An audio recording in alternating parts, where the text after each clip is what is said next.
किसी ने बड़े कमाल की बात कही है कि मेहनत अगर आदत बन जाए, कि अगर मेहनत आदत बन जाए तो कामयाबी मुकद्दर बन जाती है। जी हाँ, कि मेहनत अगर आदत बन जाए तो कामयाबी मुकद्दर बन जाती है। नमस्कार दोस्तों, मैं हूं मुकेश शर्मा। स्वागत है एक बार फिर से एक शानदार से प्यारे से नए वीडियो में। जैसे कि अपन ने पिछले वीडियो में जाना था, जो लैब असिस्टेंट जियोग्राफी का पेपर हुआ था, उस पेपर को अपन एनालिसिस कर रहे थे। उसके 100 क्वेश्चंस कर दिए थे और बाकी के जो 50 क्वेश्चंस बचे हुए थे वो आज की इस वीडियो में कवर करेंगे। अगर आपने भी ये एग्ज़ाम दिया था तो बताना आपके कितने क्वेश्चन करेक्ट हुए हैं, और अगर एग्ज़ाम नहीं भी दिया था तो भी जो जियोग्राफी और जीके के पॉइंट ऑफ व्यू से काफ़ी ज़्यादा ये क्वेश्चंस इंपॉर्टेंट है। सो प्लीज़ वीडियो को एंड तक जरूर देखना, और जिसने अब तक चैनल को सब्सक्राइब नहीं किया है वो प्लीज़ चैनल को सब्सक्राइब जरूर कर दें। सो बढ़ते हैं 101वें क्वेश्चन की ओर। ये पूछ रहे हैं कि यदि प्रमुख यात्रा का समय 8:30 हो तो दिल्ली में समय क्या होगा। जी हाँ, कि अगर जो 0 डिग्री जो ग्रीनविच शहर है वहाँ पर अगर 8:30 हो रखे हैं तो यहाँ दिल्ली में कितने बजेंगे। तो जो प्रमुख यात्रा से भारत का समय लगभग 5.5 घंटे अधिक है, तो उस हिसाब से भारत में बजेंगे दोपहर के 2 बजेंगे। जी हाँ, दोपहर के 2 बजेंगे।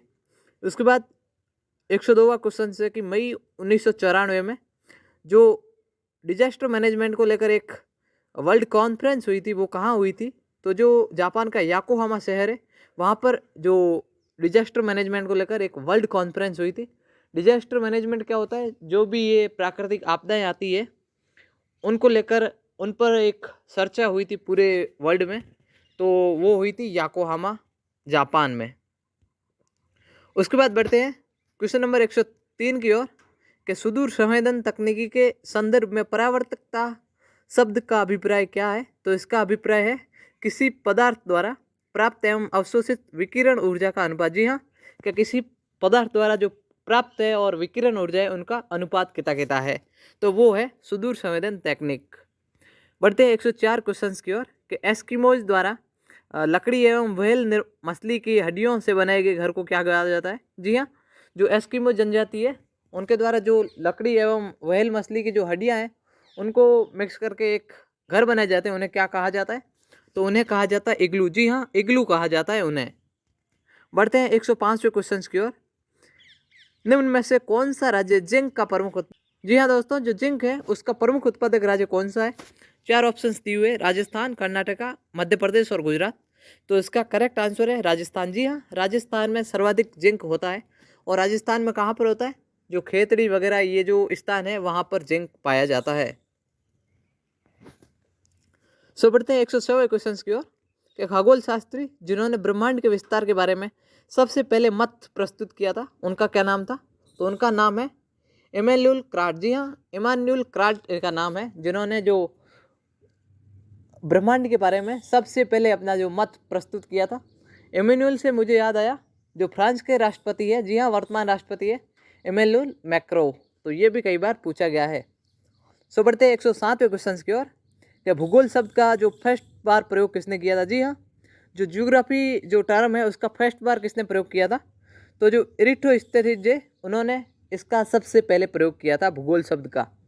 बढ़ते हैं 108वें क्वेश्चन की ओर कि निम्नलिखित में से कौन सी श्रीलंका को भारत से अलग करते हैं। जी हाँ, जो इनमें से कई संधियाँ और कई खाड़ियाँ बताई गई है, तो जो भारत और श्रीलंका को अलग करती है उस खाड़ी का क्या नाम है। तो उससे कहा जाता है मन्नार की खाड़ी। जी हाँ, मन्नार की खाड़ी भारत और श्रीलंका के मध्य स्थित है। और वर्तमान में श्रीलंका में जो इकोनॉमिकली जो क्राइसिस चल रहे हैं, जी हाँ आर्थिक संकट चल रहा है, दिवालिया घोषित हो चुका है श्रीलंका देश। सो बढ़ते हैं 109वें क्वेश्चन की ओर कि निम्नलिखित को सम्मिलित कीजिए। तो इसका एक मैं ट्रिक बताता हूँ कि बाकी के तो मुझे नहीं आ रहा है, लेकिन निहारी का जो परिकल्पना है उसका मैं बता सकता हूँ कि वो दी थी लाप्लास ने। तो उस हिसाब से अपन देखेंगे कि जिसमें ए ऑप्शन है वो करेक्ट हो जाएगा। तो देखते हैं, तो इसमें जो बी है उसमें बताया गया है कि जो लास्ट में जो चौथा है उसका ए ऑप्शन बता रहे हैं। तो इस प्रकार अपन जान सकते हैं, किसी एक को अगर पता हो तो उसके बाद अपन उसे छंटनी कर सकते हैं और जान सकते हैं। सो बढ़ते हैं 110वें क्वेश्चन की ओर कि भारत की जनगणना 2011 के अनुसार वो पड़ोसी देश जहां से सर्वाधिक अंतर्राष्ट्रीय प्रवासी लोग प्रतिवेदित हुए हैं। तो वो करेक्ट आंसर है नेपाल। जी हाँ, नेपाल से जो सर्वाधिक लोग भारत में प्रतिवेदित हुए थे, लेकिन अभी ये समीकरण को चेंज हो चुके हैं। जो बांग्लादेश से रोहिंग्या मुसलमान आए वो सबसे ज़्यादा यहाँ है। सो बढ़ते हैं 111 क्वेश्चन की ओर कि विश्व बैंक द्वारा जारी 2021 की रिपोर्ट के अनुसार निम्नलिखित दक्षिण एशियाई देशों में वह देश जहां ग्रामीण जनसंख्या सर्वाधिक है वो कौन सा देश है? तो नेपाल में ग्रामीण जनसंख्या सर्वाधिक पाई जाती है।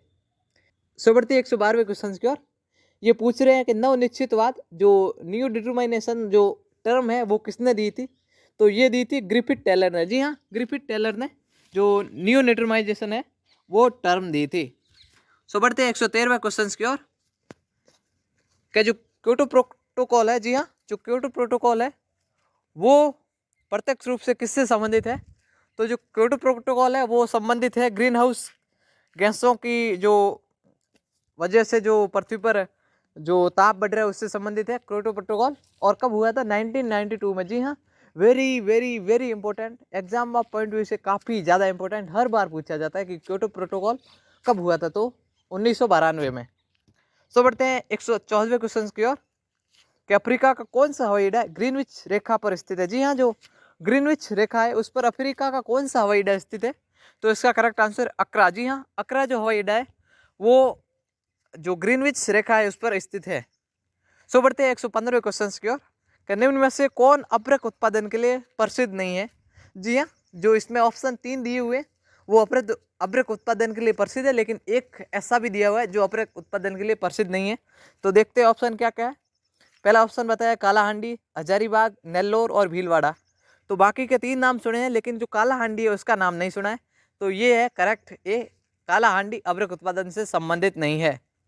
सो बढ़ते हैं 116वें क्वेश्चन की ओर कि निम्नलिखित में से कौन सा एक ओजोन परत के क्षरण के लिए उत्तरदायी नहीं है? जी हाँ, जो ओजोन परत है उसका जो क्षरण हो रहा है उसके लिए कौन सी गैस उत्तरदायी नहीं है?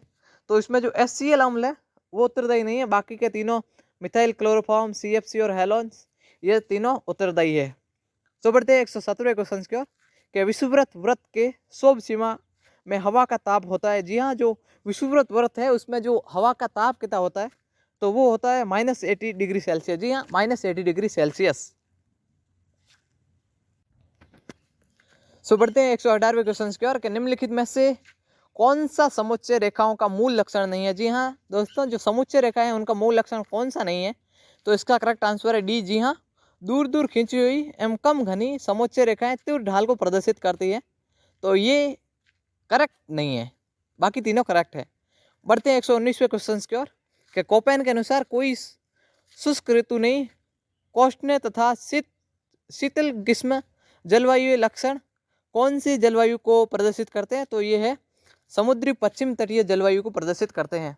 सो बढ़ते हैं 120वें क्वेश्चन की ओर कि नासा का पहला जो उपग्रह उपकरण जो विशेष रूप से समुद्र की सतह पर जल की लवणता को अध्ययन के लिए बनाया गया था तो उसका नाम है एक्वेसियन। जी हाँ, जो एक्वेरियस है, एक्वेरियस से ऐसा नाम भी ऐसा है कि जैसे समुद्र से सिमिलर नाम है एक्वेरियस। ये नासा का पहला एक ऐसा उपग्रह था जो कि जल की लवणता को प्रदर्शित करता था। सो बढ़ते हैं 121वें क्वेश्चन की ओर कि निम्नलिखित में से कौन सा वृहत मापनी मानचित्रों का प्रकार है? जी हाँ, जो स्थलाकृतिक मानचित्र है, जी हाँ, वो है वृत्त मापनी मानचित्रों का एक प्रकार है। बढ़ते हैं 122वें क्वेश्चन की ओर कि वो फैक्टर कौन सा है जो सौर स्थिरांक मान को प्रभावित करता है? तो वो फैक्टर है, जी हाँ, डी फैक्टर है और उसका नाम क्या है? जी हाँ, पार्थिव पवन है जो इस सौर स्थिरांक मान को प्रभावित करता है। सो बढ़ते हैं 123वें क्वेश्चन की ओर कि निम्नलिखित में से कौन सी भौतिक भूगोल की शाखा है? जी हाँ, भूआकृतिक भूगोल, माफ कीजिए, भूआकृतिक विज्ञान, जलमंडल, वायुमंडल, जलवायु विज्ञान और मृदा भूगोल। तो इसमें जो चारों ऑप्शन है वो करेक्ट है, तो ये सभी होगा। बढ़ते हैं 127वें क्वेश्चन की ओर कि पृथ्वी के धरातल का कितना भाग जल से घिरा हुआ है? जी हाँ, तो जो पृथ्वी का धरातल है उसका जो 70.8% भाग जल से घिरा हुआ है। सो बढ़ते हैं 125वें क्वेश्चन की ओर कि अभी तक खोजे गए कुल महासागरीय गर्तों में जो अटलांटिक महासागर है उसमें कुल कितने गर्त है? जी हाँ, जो उसमें कुल गर्त है 19 गर्त। जी हाँ, 19 गर्त है अटलांटिक महासागर में। और प्रशांत महासागर का जो सबसे गहरा गर्त है उससे कहा जाता है मेरियाना गर्त। ये भी कई बार पूछा गया है। 126वां क्वेश्चन है कि भारत का अक्षांशीय विस्तार कितना है? तो भारत का अक्षांश विस्तार है 8 डिग्री 4 मिनट से 37 डिग्री 6 मिनट उत्तर। जी हाँ, उत्तर। तो इसका B option is the correct answer. 127वां क्वेश्चन है कि IUCN जो संकेत अक्षर है उसकी फुल फॉर्म क्या है? तो जो international union for conservation for nature, तो इसका करेक्ट आंसर है डी। सो बढ़ते हैं 128वें क्वेश्चन की ओर कि निम्नलिखित में से OSCO धारा के संबंध में असत्य कथन छांटिए। तो इसका जो ऑप्शन ए है वही असत्य है, यह किशोरीय धारा के नीचे प्रवाहित होती है, ये गलत आंसर है। सो बढ़ते हैं 129वें क्वेश्चन की ओर कि प्राकृतिक तटबंध है, जी हाँ, जो प्राकृतिक तटबंध है नेचुरल लीव्स, वो किससे बनते हैं? जो नदियों से बनते हैं। Option C is the correct answer. So बढ़ते हैं 130वें क्वेश्चन की ओर कि रेड पांडा बुक, माफ कीजिए। सो बढ़ते हैं 130वें क्वेश्चन की ओर कि रेड पांडा का नाम कौन सी सूची में शामिल किया गया? तो जो संकटापन जो सूची है, जी हाँ, संकटापन प्रजातियां उनमें शामिल किया गया है रेड पांडा। और जो इस कौन सी बुक में शामिल किया गया है? तो रेड डाटा बुक में शामिल किया गया है।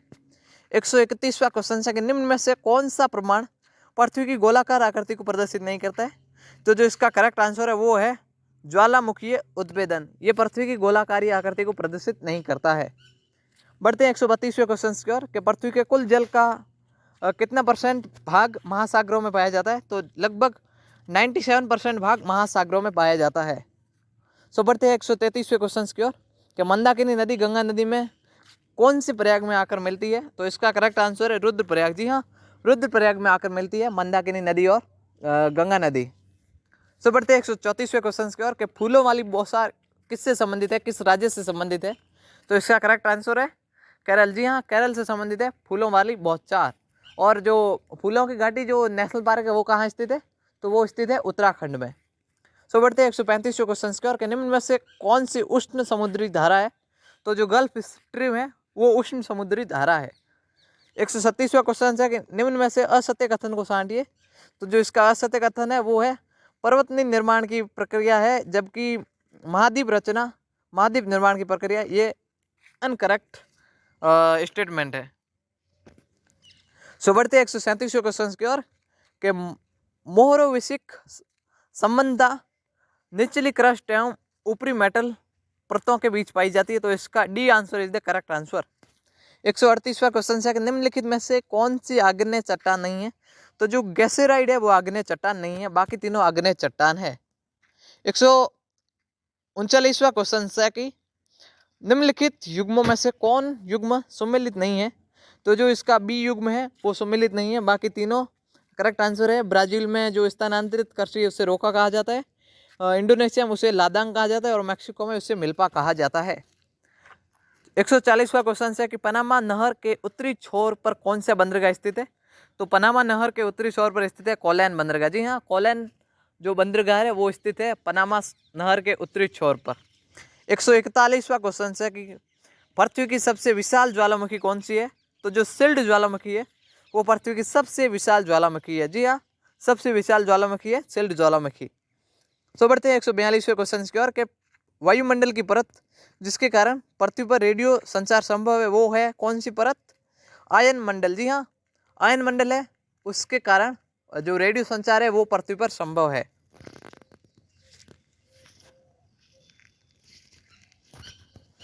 सो बढ़ते हैं 143वें क्वेश्चन की ओर के अंकलेश्वर तेल क्षेत्र गुजरात के किस जिले में स्थित है? तो जो गुजरात का भरूच जिला है वहाँ पर स्थित है अंकलेश्वर जो तेल क्षेत्र है वो स्थित है। 144वां क्वेश्चन है कि निम्नलिखित में से कौन सा मात्रात्मक वितरण मानचित्र संबंधित नहीं है? तो जो वर्ण प्रतीति मानचित्र है वो मानचित्र संबंधित नहीं है, मात्रात्मक विवरण मानचित्र। 145वां क्वेश्चन है कि निम्नलिखित राज्यों में से कौन सीमेंट उत्पादन में महत्वपूर्ण नहीं है? तो जो सीमेंट उत्पादन है उसमें केरल महत्वपूर्ण नहीं है, बाकी तीनों महत्वपूर्ण है। मध्य प्रदेश में भी सीमेंट उत्पादन होता है, आंध्र प्रदेश में होता है, तेलंगाना में होता है और राजस्थान में भी होता है। सो बढ़ते हैं 146वें क्वेश्चन की ओर कि भूमध्य सागरीय कृषि किसके लिए जानी जाती है? तो जो भूमध्य सागरीय कृषि है वो जानी जाती है खट्टे फलों के उत्पादन के लिए। जी हाँ, जो खट्टे फल है उनके उत्पादन के लिए जानी जाती है भूमध्य सागरीय कृषि। 147वां क्वेश्चन है कि निम्नलिखित में से कौन वायुमंडलीय प्राकृतिक आपदा नहीं है? तो जो ज्वालामुखीय उद्भेदन है वो प्राकृतिक आपदा नहीं है, बाकी तीनों प्राकृतिक आपदाएं, जो ज्वालामुखी उत्पादन है वो वायुमंडलीय प्राकृतिक आपदा नहीं है, वैसे प्राकृतिक आपदा तो है। 148वां क्वेश्चन है कि निम्नलिखित में से कौन चंबल बहुउद्देशीय परियोजना के अंतर्गत बनाए हुए बांध नहीं है। तो जो पौंग बांध है वो इस परियोजना के अंतर्गत नहीं बनाया गया था। बाकी तीनों जो राणा प्रताप सागर है, जवाहर सागर है और गांधी सागर है, ये तीनों चंबल बहुउद्देशीय परियोजना के अंतर्गत बनाए गए हैं। पौंग बांध स्थित है, जी हाँ, हिमाचल में स्थित है पौंग बांध। सो बढ़ते हैं 149वें क्वेश्चन की ओर। निम्नलिखित में से भारत के किस राज्य में सर्वाधिक चाय का उत्पादन होता है। तो इसका करेक्ट आंसर है आसाम। आसाम में सर्वाधिक चाय का उत्पादन होता है। लेकिन जो दार्जिलिंग है वो स्थित है पश्चिम बंगाल में, और उसे ही जो जीआई टैग दिया गया था, पहला जीआई टैग दार्जिलिंग की चाय को। 150वां फाइनल क्वेश्चन है कि बजाज सागर बांध किस नदी पर स्थित है। तो ये स्थित है माही नदी पर, और माही नदी बहती है बांसवाड़ा, ये जो दक्षिण राजस्थान का क्षेत्र है वहाँ पर, और यहीं पर स्थित है माही बजाज सागर बांध। तो माही नदी पर स्थित है माही बजाज सागर बांध। सो ये थे आज के 50 क्वेश्चंस। आई होप ये क्वेश्चंस आपको पसंद आए होंगे, और अगर आपने भी वो पेपर दिया था तो बताना आपके कितने क्वेश्चन करेक्ट हो रहे हैं। और इसी तरह की जीके रिलेटेड पेपर एनालिसिस और करंट अफेयर्स से संबंधित महत्वपूर्ण सूचनाएं एवं जानकारियाँ पाने के लिए प्लीज़ हमारे चैनल जीके मुकेश देसाई को सब्सक्राइब करना कतई ना भूलें। सो मिलते हैं एक शानदार प्यारे से नए वीडियो में, तब तक के लिए जय हिंद, वंदे मातरम दोस्तों।